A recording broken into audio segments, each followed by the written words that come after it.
या शहीदों की है समाधि जिस पर फूल भी चढ़ा लो। ये सर जमी है सांगा की, बापा की बपोती, पन्ना पद्मनी प्रताप पूंजा और भामाशाह की धरती। हम सब है मेवाड़ के वासी, तो जय एकलिंग की लगा लो, जय भारत माता की लगा लो। आज देश के स्वतंत्रता दिवस के शुभ अवसर पर मजदूर मंदिर श्रम सेवालय के इस प्रांगण में झंडारोहण के शुभ अवसर पर हमारे बीच में राजस्थान यूथ इंटेक के प्रदेश अध्यक्ष एवं राजस्थान इंटेक के प्रदेश महामंत्री मेरे छोटे भाई नारायण जी गुर्जर, राजस्थान इंटेक के कोषाध्यक्ष एवं हमारे वरिष्ठ नेता मार्गदर्शक मेरे परम आदरणीय खेललाल जी मालवी साहब, हमारे बीच में विराजमान राजस्थान इंटेक के सह कोषाध्यक्ष और हर समय श्रमिकों के और मेरे सब बीच में सेतु का काम करने वाले मांगीलाल जी प्रजापत साहब और गौतम जी आमेटा साहब, हमारे जिला अध्यक्ष इंटेक के हरि सिंह जी, हमारे कार्यालय मंत्री सुरेश जी, हमारे खुशविंदर जी कुमावत साहब, हमारे प्रताप सिंह जी, किशन सिंह जी, रूप सिंह जी, दलपत सिंह जी, शंकर सिंह जी, तमाम बैठे हुए मेरे मजदूर साथियों, यहाँ पर आए उपस्थित हमारे सेवा दल के अध्यक्ष शंकर जी सालवी और उनके टीम, आप सबको इस मुबारक मौके पर मैं बहुत बहुत शुभकामनाएं इंटेक के प्रदेश अध्यक्ष के नाते और राजस्थान सरकार के राज्य मंत्री के नाते श्रमिक वर्ग को, आपके परिवारजनों को, सबको शुभकामनाएं देता हूं कि आज का दिन हमारे जीवन का एक महत्वपूर्ण दिन है। आज का दिन 75 वर्ष पूर्व एक नई सूर्य की पहली किरण के साथ इस भारतीय उपमहाद्वीप में उदय हुआ, जिसने आजादी की पहली सांस लेने के लिए मौका दिया और वो आजादी की उन्नति के साथ भारत 75 पायदान ऊपर चढ़ता हुआ आज इस मुकाम पे पहुंचा है कि आज हम अमृत महोत्सव के रूप में पूरा देश ये खुशियों का, ये विकास का,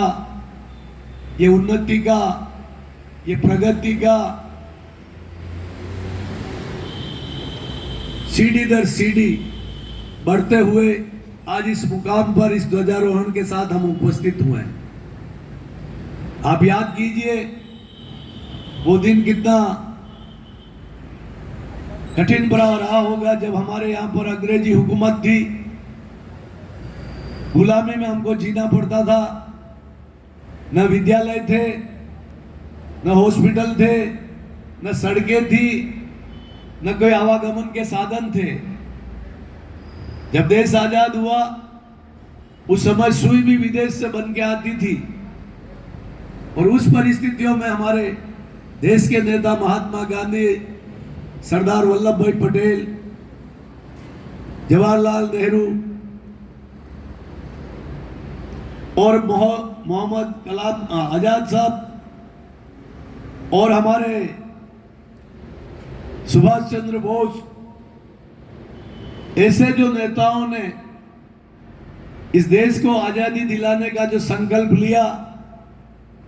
जिस ब्रिटेनिया हुकूमत का सूर्य अस्त नहीं होता हो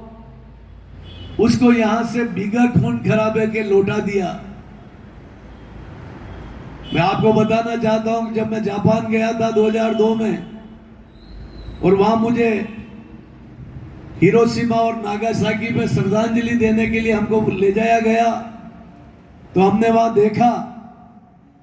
कि तबाह हुआ मंजर, बम गिराए गए और वो बम गिराने के बाद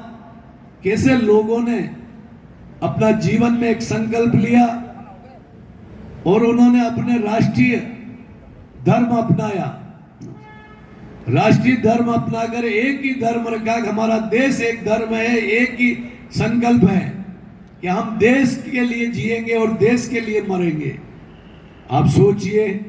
जो बर्बाद हुआ, बम से तबाह हुआ देश, एकमात्र सूत्र संकल्प से दुनिया की सूची में ऊपर टॉप 5 में पहुंच जाता है।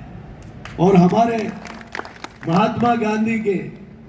बिगर खून खराबे की आजादी दिलाने के बाद हमारा देश नीचे से 5वें स्थान पर रह जाता है। लेकिन देश के प्रधानमंत्री जवाहरलाल नेहरू ने बड़े बड़े बांध बनवाए, बड़े बड़े कारखाने हिंदुस्तान जिंक जैसे लगवाए, आईएम लगाया, आईआईटी लगाया, एम्स जैसे हॉस्पिटल की स्थापना की, इसरो की स्थापना की, और उन्होंने विश्व की दौड़ में भारत को आगे लाने के लिए काम किया। आज भारत आने वाले समय में जापान और जर्मनी को पछाड़कर तीसरे स्थान पर विश्व शक्ति बनने की तरफ अग्रसर हो रहा है। ये सारी बुनियाद उन नेताओं ने रखी, उसके साथ साथ लोकतंत्र की परंपरा रखी कि हर 5 साल में अंग्रेजों के जाने के बाद हर व्यक्ति का एक अपना वोट का पावर दिया। उस वोट से राजा और रंक को बराबर अधिकार दिया। चाहे महल में पैदा हुआ राजा हो, चाहे झोपड़ी में पैदा हुआ गरीब हो, एक वोट की ताकत बराबर दी और अपने वोटों से राजा चुनने का अधिकार देकर एक लोकतंत्र की परंपरा डाली। 1950 में हमारा देश का संविधान लागू हुआ। संविधान में सबको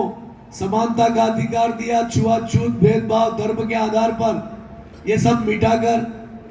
सभी को बराबर का दर्जा दिया। आज महिलाओं का आरक्षण का सवाल हो, युवाओं का वोट देने का हो, तो इंदिरा गांधी जी ने जैसे राष्ट्रीयकरण करके, जो बैंक प्राइवेट सेठों के होते थे, आम जनता को लोन नहीं मिलता था, तो वो राष्ट्रीयकरण करके आम जनता के बैंक बना दिए। राजीव गांधी जी ने 18 साल के नौजवान को वोट देने का अधिकार दिया और संचार क्रांति की नींव रखी। आज हम जो मोबाइल लेके घूमते हैं हाथों में, ये पूरी मुट्ठी में दुनिया है। इस मोबाइल में सारी विश्व की जानकारी आप बैठे बैठे प्राप्त कर सकते हो। ये उनकी सोच थी। जब हमारे पीवी नरसिम्हा राव जी प्रधानमंत्री बने तो उन्होंने उदारीकरण का रास्ता खोलकर विश्व दुनिया में भारत को प्रतिस्पर्धा में पहुंचने के लिए खुला मार्केट दिया। और मनमोहन सिंह जी जब बने तो उन्होंने आर्थिक जगत में इस तरीके से इकोनॉमिक रिफॉर्म्स करके और उन्होंने भारत को